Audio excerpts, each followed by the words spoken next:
Tao po! Tao po!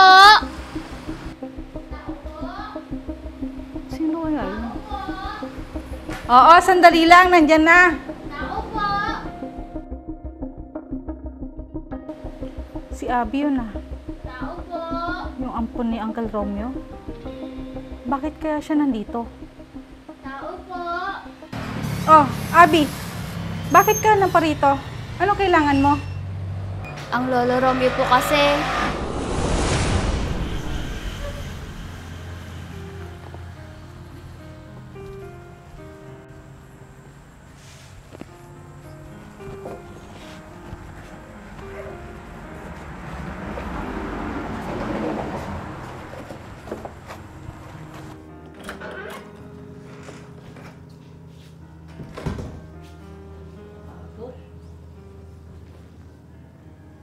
Saan yung sapatos ko?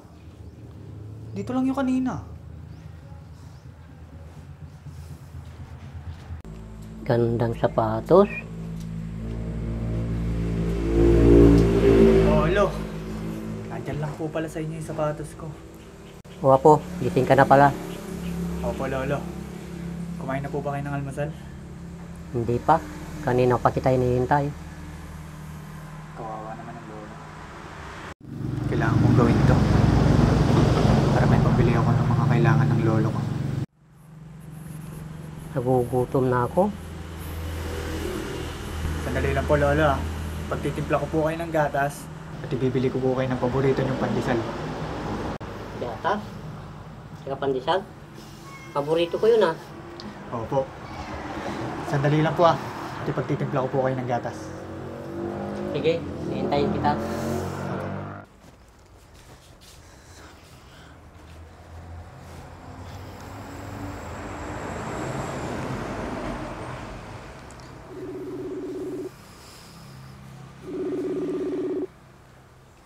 Hello, Abby.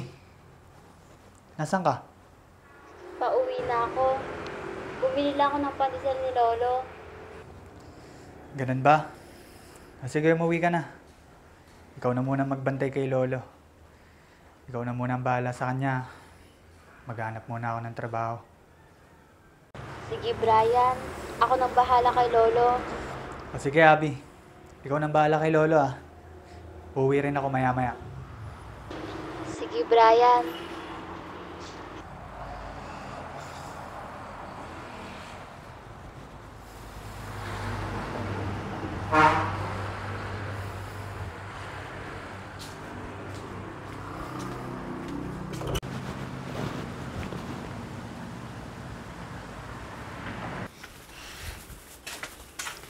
Lolo, nandito na po yung tinapay nyo.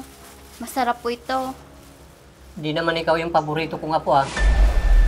Lolo, apo nyo din po ako. Hindi lang po akong paborito nyo. Sandali lang po at ipagtinimpla ko po kayo ng gatas. Sana si Brian? Kanina nandito lang ah. May pinuntahan lang po siya, Lolo. Hayaan nyo po. Mamaya nandito na siya. Ha? Bakit hindi nagpaalam sa akin? Saglit lang po, Lolo. Baka nagugutom na po kayo. Ipagtitimpla ko na po kayo ng gatas. Sabi niya, siyang magtitimpla ng gatas.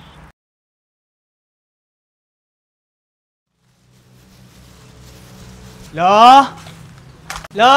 Nandito na po ako! Oo po, nandiyan ka na pala. Oh, Lo. Kamusta po ang araw nyo? Si Abby, binentahan niya po ba kayo ng maayos? Hindi nga niya ako pinakain eh. Oh! Bakit hindi mo pinakain natin? Lolo, ang dami mo ang kinain kanina. Oh, yun naman pala, Lo eh. Ito talagang lolo ko. Siguro, nagugutom ka na naman, no? Oo, nagugutom na naman ako. Oh, sakto. Magpasalubong ako sa'yo, Lo. Ubusin mo yan, ha? Oo, ako. Lo, baka pwede mo naman akong bigyan. Ayaw ko nga. Bigay ito ng paborito ko kapo eh. Abby, Hmm. ito, para sa'yo. Ako, Brian, may abang ka pa. Nilolong ko lang naman si Lolo. Abby, salamat ko yan sa'yo. Dahil pinagtyaga mong bantayan si Lolo kahit makulit siya. Okay naman siya kanina. Kaso nga lang, lagi kanyang hinahanap sa akin. Alam mo naman, di ba? Hindi yan mapakali pag hindi niya ako lagi nakikita. Kaya nga, Kaya nahihirapan akong iwan siya dito ng mag-isa. Kaya buti na lang nandiyan ka, Abby. ano ka ba? Apo din naman ako ni Lolo. Kaya tayo ang magtutulungan sa pag-aalaga sa kanya. Siya nga pala, Brian. Kamusta ang paghahanap mo ng trabaho? Oo nga pala, Abby. Magandang balita. Natanggap ka na? Oo. Pwede na daw ako mag-umpisa bukas. Kaso, Kaso ano? paano si Lolo, Abby? Pag nagkatrabaho na ako. Hayaan mo. Masana din sa akin si Lolo. Ako nang bahala. Maraming salamat talaga, Abby. Wala yun, Brian.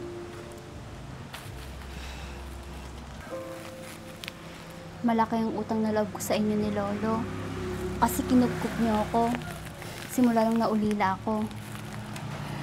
Si Lolo din naman ang may gusto noon. Nakapkupin ka. Dahil naaawa siya sa'yo. Sana nga bumalik na siya sa dati. Yung tipong masaya tayong magkakasamang tatlo. Sana nga. Di bale, ang mahalaga, kasama pa rin natin siya hanggang ngayon. Sige na, kainin mo na yan. Baka mamaya, pag nakita ni Lolo yan, mahingi pa sa'yo. Tingnan mo Kaya lang. nga eh. Ano, laging gutom. Agawan pa ako.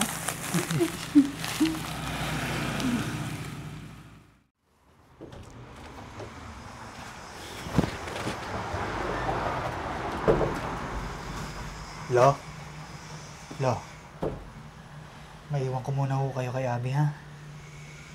Saan ka pupunta? Lo, magtatrabaho po muna ako para may pambili tayo ng masarap na pagkain at gatas nyo. Pwede ba? Huwag ka nang umalis. Dito ka lang. Lo, kailangan ko magtrabaho para may pagkukuhanan ako ng pera. At saka, kailangan din natin ng pambili ng gamot nyo. Siya na lang magtatrabaho, Apo. Lo, si Abby muna po ang magbabantay sa inyo. Habang wala ako. Opo, Lolo. Gusto niyo po ba mamasyal mamaya? Sasama siya? Opo. Susunod na lang po siya mamaya sa atin. Oo nga naman po, Lo. Basta, pagkatapos ko po galing trabaho, susunod po agad ako. Sige, susunod ka, ha? Oo naman po, Lolo. O, sige na. Lo, Abby, papasok na ako. Sige. Mag-iingat ka, Brian, ha? Lo, magpapakabait ka dito, Lo, ha? Sige, Apo. Mag-iingat ka, ha? Abby, Apo, ingat ka! Ingat! Apo, ingat ka!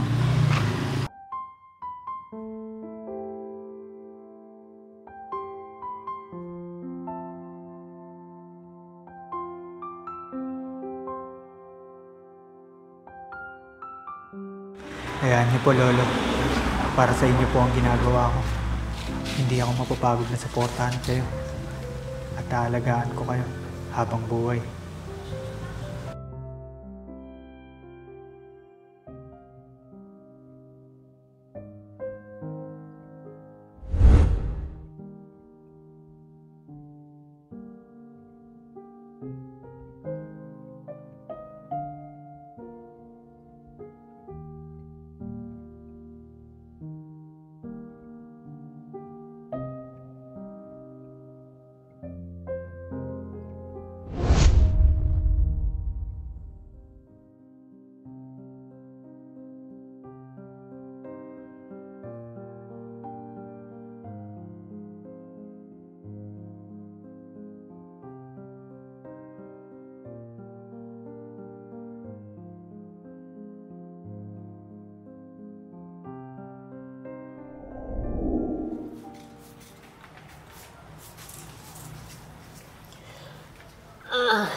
sakit.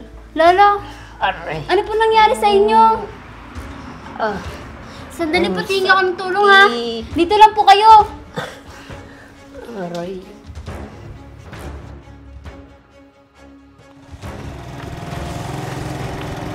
Saan kaya ako hingi ng tulong na ito? Kuya! Kuya! Ano kayo nangyayari dun? Kuya! Kuya! Tulong! Miss, ano nangyari? Kuya, yung lolo ko! Kailangan madala sa ospital! O sige, tara! Lolo, dahan-dahan lang po.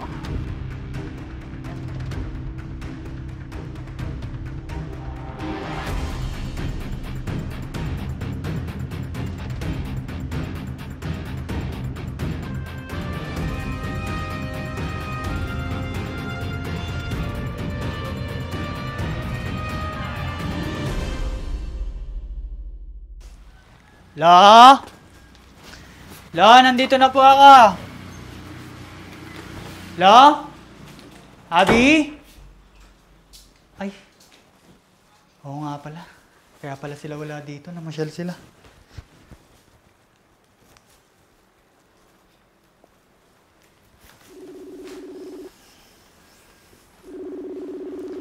Hello, Abi.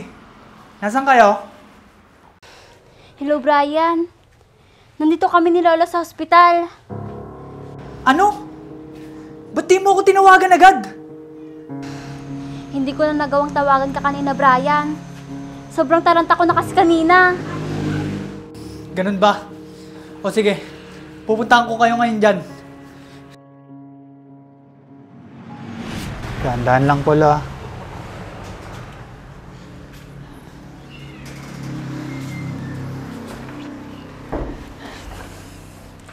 Oh, salamat.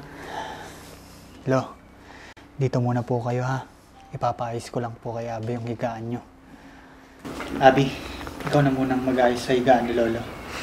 Sige, Brian. Ako nang bahala mag-aayos sa higaan ni Lolo.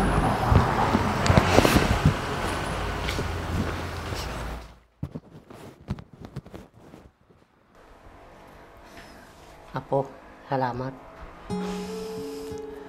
Wala po yun, Lo. Ako po ang bahala sa inyo. Gagaling po kayo, huwag po kayong mag-alala. Basta inumin nyo lang po yung mga gamot nyo, ha? Oo, Apo. Mabuti naman po, Lolo, kung ganun. Brian, naayos ko na yung higaan ni Lolo. Lo, tara na po. Punta na po tayo sa higaan mo. Dahan-dahan.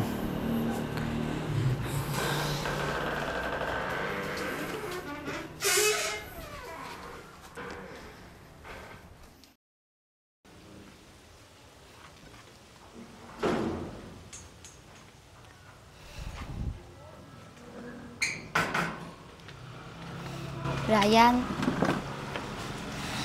alam kong nag-aalala ka sa mga gastusin sa gamot ni Lolo. Oo, Abi. Kakakumpisa ko lang kasi sa trabaho.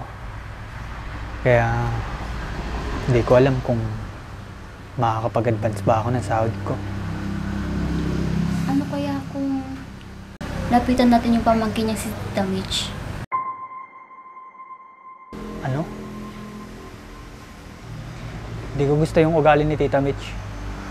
Kaya di bale na lang. Paano kaya kung ako na lang ang lumapit kay Tita Mitch? Yun na lang kasi ang paraan para makabili ng gamot.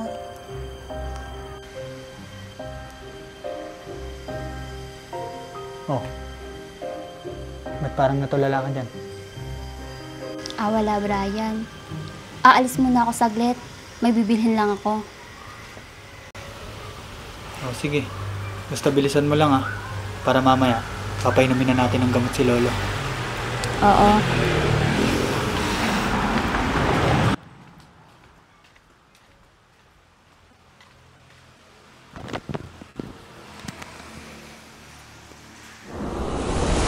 Tao po!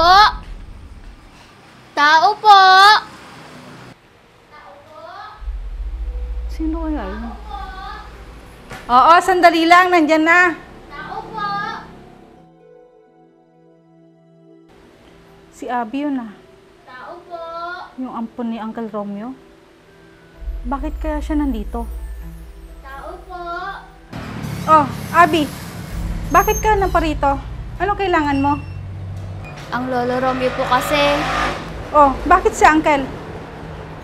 may sakit po siya, Tita Mitch. Bakit hindi niyo ipagamot? Nanggaling na po kami sa ospital. Kaya lang po ang iba niya pong gamot. Hindi pa po namin nabibili lahat. Bakit naman kasi si Uncle Romeo? Matanda na nga, kumuha pa ng palamunin. Ngayon, naubos na ang pera niya. Siya naman ngayon ang walang pampagamot. Tita Mitch, pasensya na po kayo kung hihingi po ako sa inyo ng kaunting tulong. Magkano bang kailangan mo? Kahit 5,000 lang po. O sige, hintayin mo ako dito. Kukuha lang ako ng pera.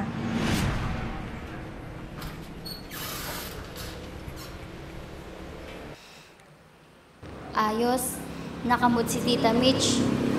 Akala ko, madamot. Hindi naman pala. O ito, dinagdagan ko na yan para hindi ka na pabalik-balik. Maraming salamat po, Tita. Hindi na po ako magtatagal. Bibili na po ako agad ng gamot ni Lolo. O sige. Salamat po ulit. Malaking tulong naman pala siguro ang mga batang yon. Naampon ng uncle ko. Mukhang masisipag at mababait. Siguro panahon na para dalawin ko siya.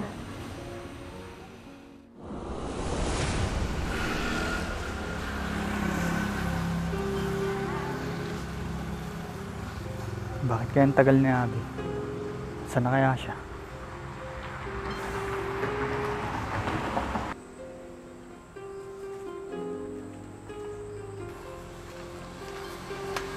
Oh, bakit ngayon ko lang, Abby?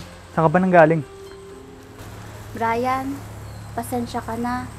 Bumili na ako ng gamot ni Lolo. Ano? Teka, saan galing yung pinabili mo? Huwag ka sanang magalit, Brian. Hindi ko na kasi alam kung saan nakukuha ng pera. Bakit? Saan ba galing yan? Binigay ni Tita Mitch. Imposible yan sinasabi mo, Abby. Si Tita Mitch, magbibigay sa'yo. Kilala ko ugali nun. Oo nga, Brian. Doon ako nang galing. Sinabi ko ang totoo tungkol sa sakit ni Lolo. Ano naman ang sabi niya? Ayun, kumuha agad ng pera at binigay sa akin. Ang ibig sabihin, bumait na si Tita Mitch. Malamang, Natauhan siguro sa nangyari sa buhay niya. baka nga, Brian. Kaya bumabawi siya kay Lolo. Kaya inangkin niya lahat ng mga lupa ni Lolo. Kaya nga, gahaman pa naman sa pera si Tita Mitch, no? Sana nga magbago na siya. Dahil may balik sa kanya ang lahat ng ginawa niyang panloloko kay Lolo. Sa tingin ko naman, Brian, magbabago pa si Tita Mitch. Sana nga, Abby. Nasaan na pala yung mga binili mong gamot para kay Lolo? Ito pala. At ito yung sobra sa binigay ni Tita Mitch. Pambili pa sa mga kailangan ni Lolo. Mukhang nagbago na nga si Tita Mitch. Mabuti naman. Sana nga tuloy-tuloy na ang pagbabago ng ugali niya. Salamat dito, Abby. Tara na sa loob, Brian, para makainom na ng gamot si Lolo. Tara na.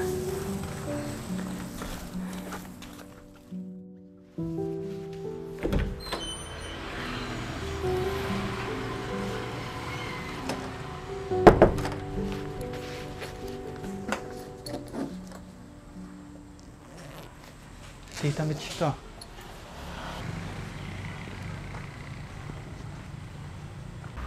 Kayo po pala, Tita Mitch. Tuloy po kayo. Magandang umaga, Brian. Nandyan ba si Uncle Romeo? Opo. Nandiyan po siya sa loob, nagpapahinga. Maupo muna po kayo, tatawagin ko siya. Salamat, Brian.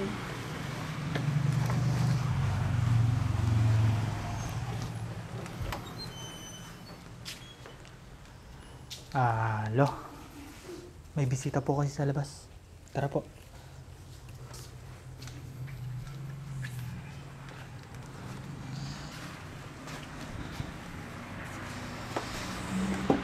Uncle, mano po. Uncle, natatandaan niyo po ba ako? Ikaw si Mitch? Oo, ako nga po. Ayaw ko sa'yo! Malis ka dito!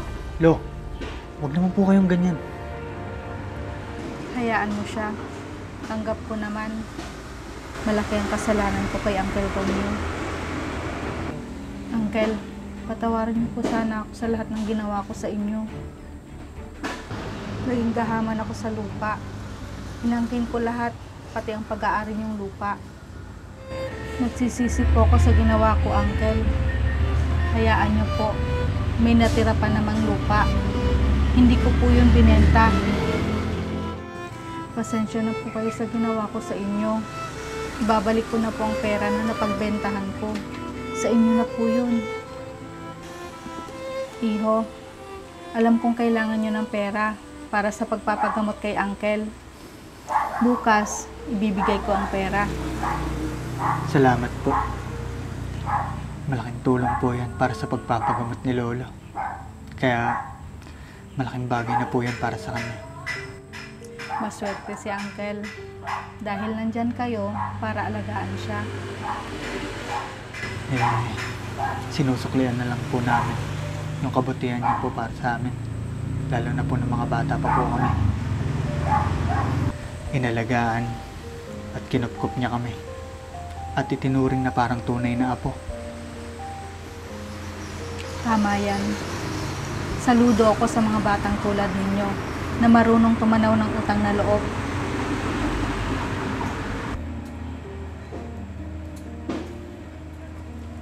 Mitch?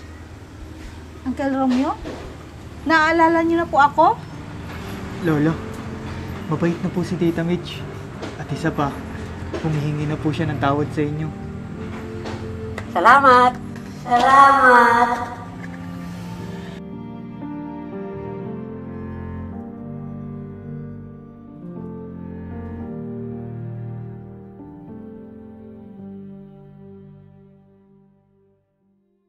Pagod ka na ba sa kumupas at duming hindi matanggal-tanggal sa pintura ng sasakyan mo? Kahit pa ulit-ulit mong linisin, hindi pa rin bumabalik ang kintab? Ito lang ang solusyon dyan. Ito ang GR4 Magic Gatas para sa pangmatagalang proteksyon at pangmatagalang kintab ng iyong motor at sasakyan. I-spray lang ito sa motor o kotse mo at hintayin ng 3 to 5 minutes. At pagkatapos nun ay punasan mo ng tuyong basahan. At yun, makikita mo na kaagad ang napakagandang resulta. Ang maganda dito, 3-in-1 na ito kaya pwede mo na itong gamitin sa glossy paint, matte finish, at leather and vinyl materials ng iyong sasakyan. Kaya kung gusto mo rin nito, ilalagay ko na lang yung link sa ibaba para mabili mo na rin.